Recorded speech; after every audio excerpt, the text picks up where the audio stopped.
Right, welcome to the Resurrected Q&A Sunday. I've got the wife with me, I've got Victoria with me, and Nora's quite happily sat down in the corner. I asked on YouTube, Twitter and Instagram for some questions, so we've got a few questions. So I'm going to ask the question. We'll let Vicky answer first, as the font of all knowledge for golf, and then I'll answer with the actual answer. So first question is from a guy called Chip in Par, and the question is, on Instagram, do you use softer golf ball in the winter months? Yes. Yes. That's it, is it? Yeah. So I don't use I don't specifically use a softer golf ball. Specifically use a softer golf ball, but I do use one with a lower compression rating, just because of the cold, really. This one is Stephen Wales 76 on Instagram. How long do you anticipate it will take you to get to scratch? A day. Really? That long? Day, she wishes. I don't actually anticipate I'll get there, if I'm perfectly honest. It's such a hard thing to get to, but I probably think 3 years is a good target if I put in all the effort. I'd like to think I can get there inside of 3 years. MadMax2112 on Instagram. What was your branch in the mob? I was a steward, cum medic, first aider, basically. And I started off as an aircraft engineer and then went to the Royal Navy Police. Simon Coyle 1966. How many years ago did you take up golf? Yesterday. Yesterday.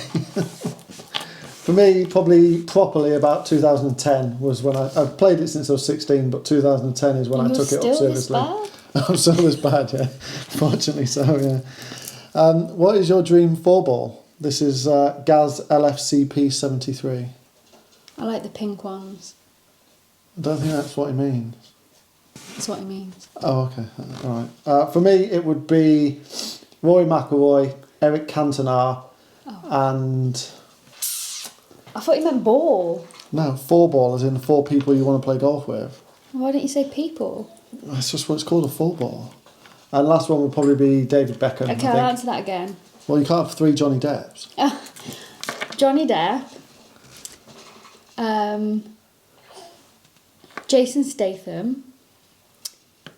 And Emma Willis. That's just 3 people you fancy. I don't fancy Emma Willis. Yeah, you do. You've got a little girl crush on her. Yeah, because she's just awesome.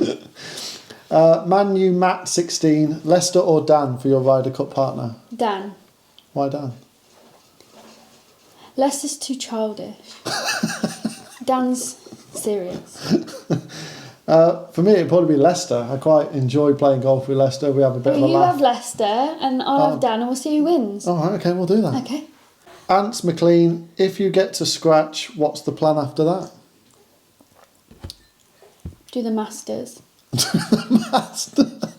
Why are you laughing at all my answers? I don't really have a plan after that. I don't intend to turn pro, if that's what that question was kind of insinuating. It's not really for me. Next question, Carl 16 Martin. Do you keep your ketchup in the fridge or the cupboard? Fridge. Yeah, we keep it in the fridge. AMZ Golf, how are you practicing during lockdown? I don't need to practice. You're that good, are you? I don't need to practice. You literally took it Lee's the one that needs to practice. For me, I'm practicing in the garden, and when I go up to Ashbury, I've got the net out in the garden, so I practice with that. Chris7787, what's it like having access to the mind of Uncle D, Lester, Paul and Will? Intriguing.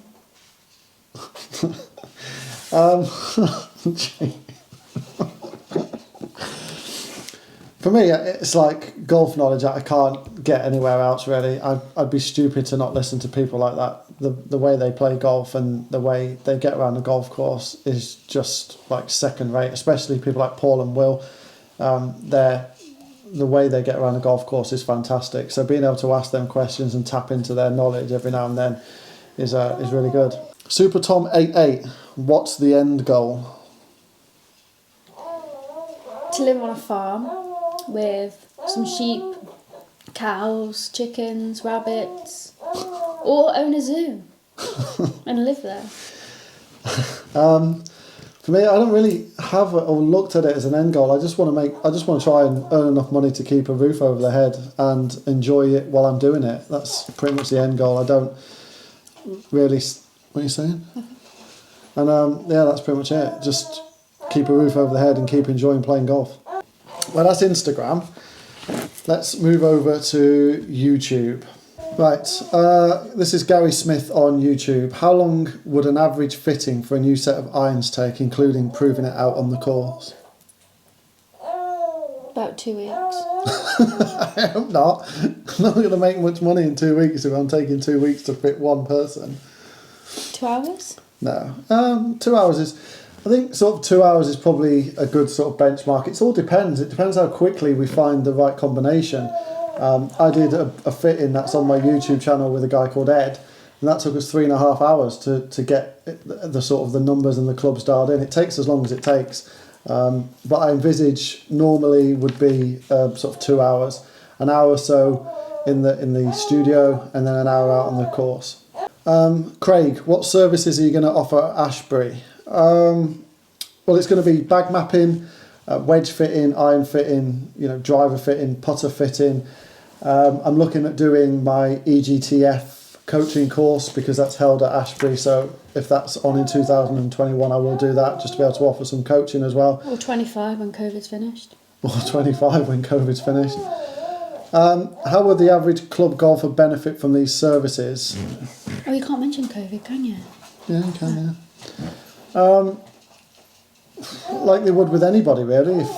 If an average golfer should try and get fit for all their clubs, and I see a lot of people say, "Oh, I'm like 28 handicap. I'm going to wait until I'm better." But I think if you can afford to, or you can look at a brand like Orca, for example, where you can get fit for your clubs, and then 12 months down the line we can do an MOT, and if there are slight changes, we can change components of it, shafts or heads, just to reduce that cost a little bit, whereas some of the big manufacturers, you're looking at a whole new bag change. But I think anybody should look at getting custom fit clubs, especially if you're going to go and buy them off the shelf anyway. At least get fit for them for your level at that point.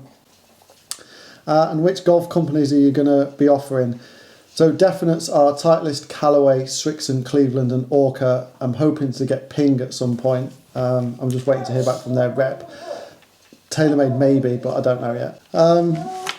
Question. I have a Ping G410 Plus driver. This is a guy called Belly Boy. Recently changed the weight from a 14 gram to a 4 gram weight in the neutral position. I much prefer the lighter head as the G410 weight is known to be the heaviest. I have a 68 gram stiff shaft. Do you think I should look at a lighter shaft, say 50 to 55 grams? Yeah. Do what you want to do. Honest answer is it depends on your swing speed. It depends on a number of factors that if you went to a fitting we'd be able to look at.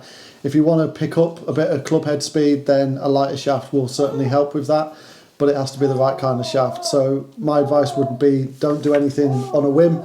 Have a look at getting fitted for it first. Just a few this is Tim Harrison. What are the most common mistakes people make when going for a fitting? It doesn't fit. Doesn't fit. It doesn't fit. I think one of the common mistakes is feeling obliged to buy. If you go for a fitting and you're not having a good swing day, or you don't feel like you're performing as good as you could do, don't be afraid to walk away. A fitting, with me, it would be like £20 an hour or something. If you feel like you're not getting the most out of it and you're not getting what you want out of it, don't be afraid to walk away. Don't feel obliged to say, yes, I'm going to buy. If you're being put pressure onto by any of the fitters, just walk away. And the other thing would be enjoy it. Don't feel pressured into, I see a lot of people when they come for fittings, they feel pressured, they start shanking it. They just don't perform the best. Just enjoy the experience and get what you can out of it. How important do you think being fitted for a putter is? Well, if you get it in the hole, no. If you don't get it in the hole, then yeah.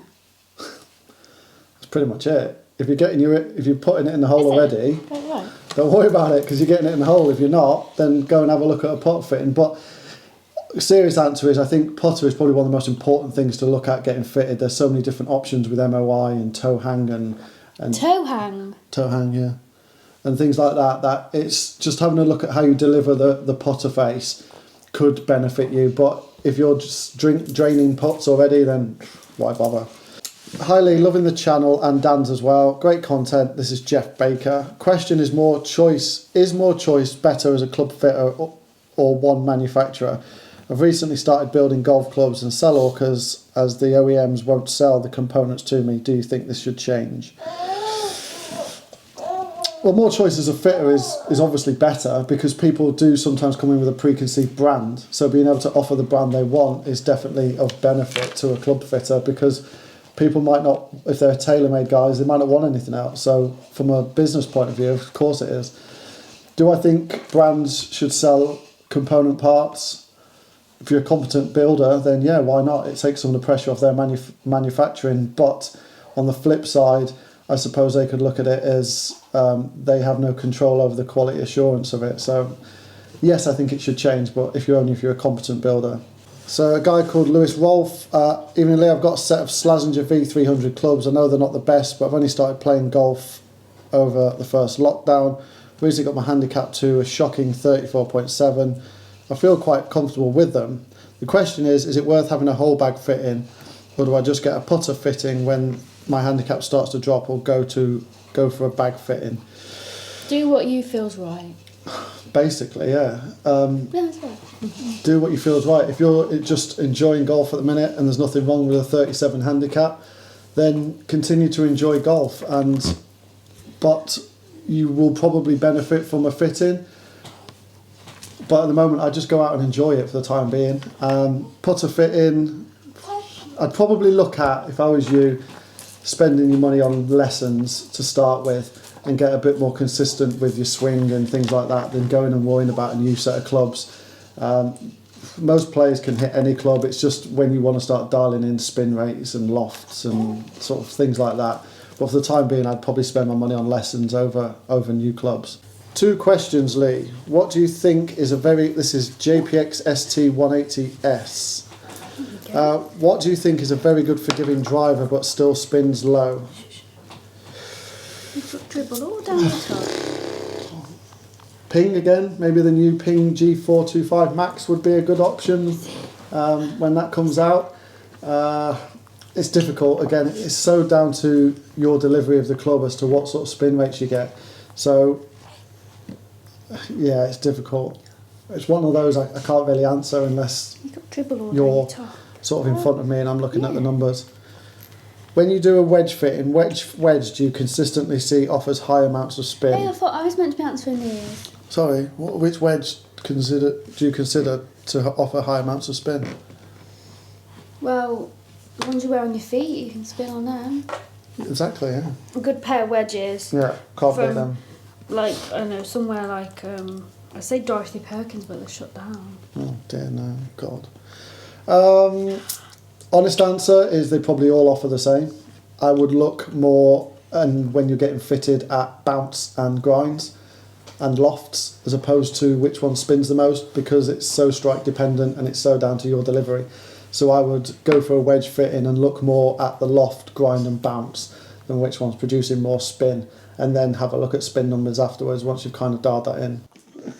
Thanks very much for watching. Thanks for your questions. Thank you for your questions. We will try and do this every Sunday if we can.